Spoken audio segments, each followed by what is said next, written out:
Welcome to the Tech Egg. Don't get scrambled. Enjoy the video. You start by checking prerequisites. Ensure the installer file is complete and you have admin rights.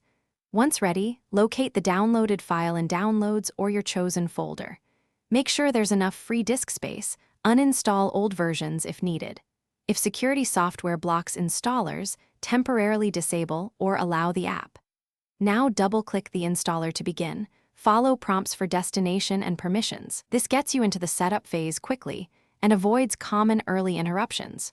Once the installer runs, choose the custom or advanced option so you can decide where shortcuts go. This matters for desktop placement.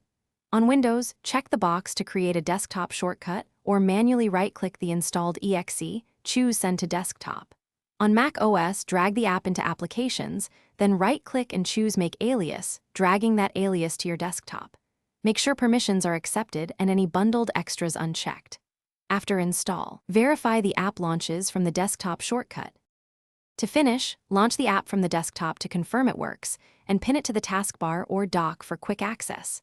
If the desktop icon didn't appear, recreate the shortcut manually or move the alias into place. Make sure file permissions allow execution. Once done, restart the system if icons are invisible. If something fails, check your antivirus or security logs, remove and reinstall the app, and run the installer as administrator. This single troubleshooting step resolves most issues quickly. Thanks for watching. Consider subscribing if I helped unscramble your problems.